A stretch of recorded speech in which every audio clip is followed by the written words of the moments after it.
All right, so Sagdas had a question right here. So Sagdas Osgun says on YouTube, hey, my working holiday visa just been approved. Woohoo! What to do first? That's the best question, isn't it?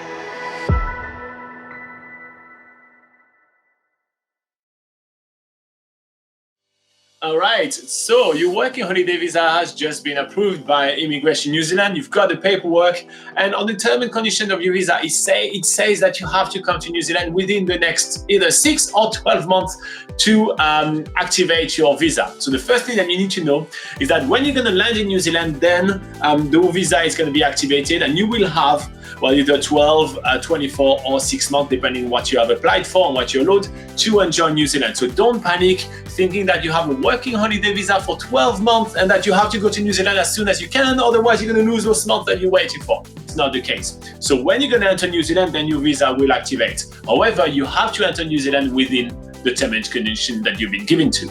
All right, so the first thing that you want to do is to head to BackpackerGuide.NZ. I know it's a bit of shameful promotion, but we actually created a Bible for backpackers. So that's definitely going to be a good source of information. Before you leave your home, you're going to want to start working on a New Zealand style CV because you're going to want to find a job, right? So don't be lazy and don't just translate your CV from home. This is not going to work. Start from scratch, get that blank Word document and follow our tips. To find our tips on BackpackerGuide.NZ, you click on Work in New Zealand and then Job Searching Tips, and you're going to have plenty of articles about doing your CV. Do your CV New Zealand style. It should take you a couple of hours only, but that will save you days and days and days of job search. So please do that. The next thing that you want to do is obviously to book your plane ticket. There is plenty of different airlines that brings you to New Zealand. I'll let you be the judge of which one's the best one for you. Usually, it's the cheapest. Get yourself a plane ticket. Once you have your plane ticket, you want to pack your bag. Now, when packing your bag, you want to use our website as well. If you go on preparation or travel tips, then on BackpackerGuide.NZ, then you have preparation right here, and you can check our packing list. We tell you all about everything you need to pack, even how many pairs of socks you need to pack, and we also tell you about a lot of different gadgets. You're going to realize that there are something that you're not going to have, like for example, I don't know if you have back home some really good waterproof hiking boots or some really good rain jacket or this and that. If you don't have that, consider your options. Do you want to buy that in New Zealand or do you want to buy that back home? The pros and cons: if you buy that back home, you have to bring them into New Zealand. So that may be extra weight in your luggage, extra hustle, and you may realize that when arriving in New Zealand, it's not necessarily something that you need or want. Getting that in New Zealand, sometimes depending on which country you're from, it may be a little bit more expensive in New Zealand. But the pro is that they're going to be gears which are going to be geared to exactly what you need for the New Zealand, your New Zealand trip. So that may be better. So consider your options, pack your bag. We got all the tips for you then. Now we're going to be landing in New Zealand. You're probably going to be landing in Auckland, New Zealand, which happens, it's okay, that's the biggest city, but that's not where you want to spend time in New Zealand, guaranteed.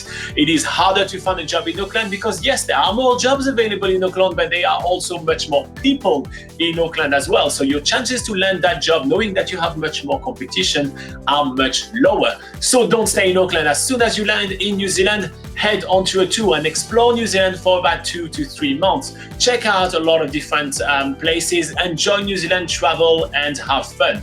When you get out of Auckland, let's say your first stop is going to be Pahia, all the way on top in Northland, or Rotorua, a little bit south of Auckland. They're a great place to stay in. Once you are in one of the cities, take the time to do your paperwork.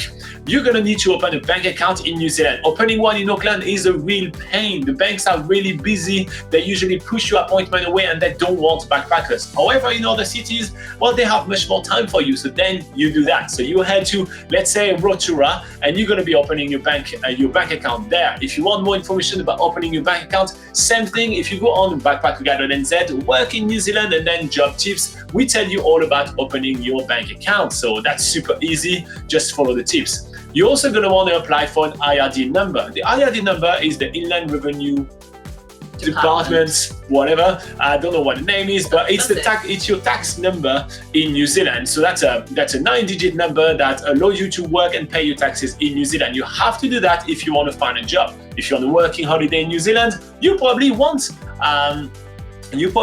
to actually have an IID number so you can work legally here.